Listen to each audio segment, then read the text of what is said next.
ওই বন্ধু, গেটটা খোল, গেটটা খোল। কিরে মামা, তুই এই টাইমে আমার বাসায়? আরে বেটা, আমার ছোট ভাইটা অসুস্থ হয়ে গেছে, ওরা হাসপাতালে নেওয়া লাগবে। কি কস? তাহলে চল তাড়াতাড়ি। আয় মামা, আমার লগে আয়।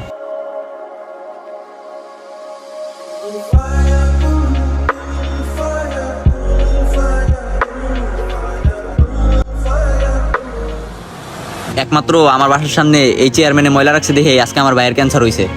আজকে চল চেয়ারম্যানের দরুম। ওই পিলারটায় সকালে পানি দিবি। আপনি তো ময়লার ব্যবসা করে ভালোই লাভ করতেছেন, একটা বাড়ি করে হেলাইতেছেন। ওই দেখ চেয়ারম্যানে, চল আজকে হারে দরুম। চেয়ারম্যান সাহেব, আপনার লগে কথা আছে। কিরে তাওহিদ, কি কবি ক। আপনি নির্বাচনের আগে কত কথা কইলেন যে গ্রামের এটা করবেন ওইটা করবেন, আপনি তো কিছুই করলেন না। উল্টা আরো আমার বাসার সামনে ময়লা ফালায় আপনি জায়গাটার পুরো নষ্ট করে রাখছেন। আমার ছোট ভাইয়ের ক্যান্সার ধরা পড়ছে, এখন আমার ছোট ভাইয়ের জীবনের রিস্ক কি আপনি নিবেন? কি হইছে ব্যাপারটা? একটু সাইডে আয়, ব্যাপারটা আমি দেখতাছি।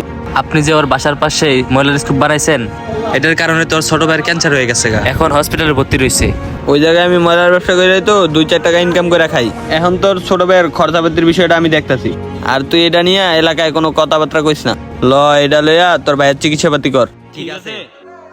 ওই মামা দাঁড়া। কিরে মামা, তুই অল্প কিছু টাকার লেগে চেয়ারম্যান কিছু কইলি না?